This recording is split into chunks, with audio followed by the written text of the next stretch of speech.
بسم اللہ الرحمن الرحیم۔ علامہ اقبال کتابوں کی الماری میں کون سی عمدہ قسم کی شراب تلاش کر رہے تھے؟ انگریزوں کی دعوت میں شراب کی پیشکش پر علامہ نے کیا جواب دیا؟ کیا علامہ اقبال نے کبھی شراب پی تھی؟ کیا اقبال پہلے شرابی تھے اور بعد میں توبہ کی اور شراب کو چھوڑا؟ علامہ اقبال کے فرزند نے اپنی کتاب زندہ رود میں بیان کیا کہ اقبال کے بعض عقیدت مند، جن میں صوفی غلام تبسم، غلام مصطفیٰ اور عبد المجید سالک بھی تھے، انہوں نے یہ خیال ظاہر کیا کہ اقبال نے شاید کسی زمانے میں شراب پی ہو، بعد میں بہرحال چھوڑ دی ہو۔ جاوید اقبال اپنی کتاب میں ایک واقعہ تحریر کرتے ہیں جس سے شراب سے اقبال کی نفرت کا واضح ثبوت ملتا ہے۔ وہ لکھتے ہیں کہ 1938 کے اوائل میں ایک دن کوئی سکھ اقبال سے ملنے کے لیے آیا۔ اس وقت اقبال کے پاس عرب قاری بیٹھے ہوئے تھے جو انہیں عمر کے آخری ایام میں قرآن مجید خوش الہانی سے پڑھ کر سنایا کرتے تھے۔ علی بخش جو کہ علامہ اقبال کا مشہور خادم ہے نے سکھ کو عقیدت مند سمجھتے ہوئے اقبال تک پہنچا دیا۔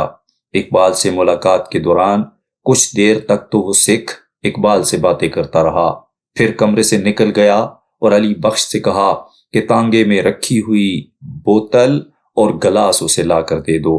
علی بخش نے علامہ اقبال کا مہمان سمجھتے ہوئے حکم کی تعمیل کی اور سکھ کو بوتل اور گلاس لا کر دے دیا۔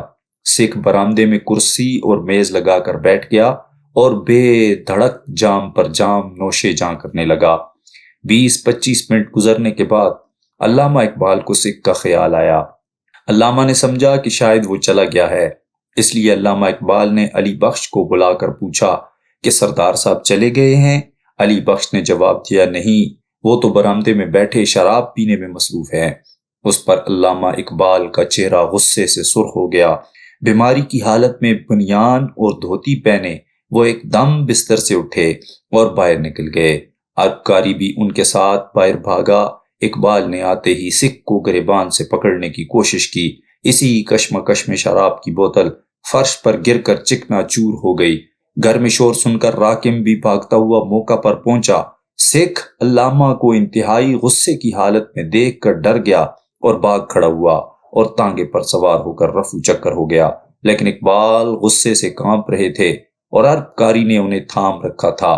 راکم نے انہیں زندگی میں پہلی بار علی بخش کو ڈانٹتے ہوئے سنا۔ برآمدے کے سارے فرش کو اسی وقت دھلوایا گیا اور اقبال نے 2-3 روز تک علی بخش سے بات تک نہ کی، بلکہ اسے ان کے سامنے بھی آنے کی اجازت نہ تھی۔ بالآخر چودھری محمد حسین کی کوششوں سے معافی ملی۔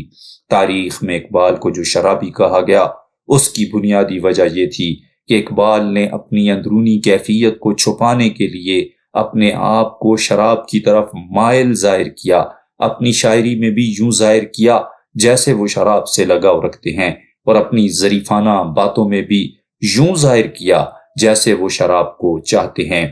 ڈاکٹر جاوید اقبال بیان کرتے ہیں کہ انارکلی والے مکان میں ایک روز جب محمد دین فوق ان سے ملنے گئے تو اقبال کتابوں کی الماری کے پاس کھڑے کتابوں کو اس طرح ٹٹول رہے تھے گویا کسی خاص کتاب کی تلاش ہے۔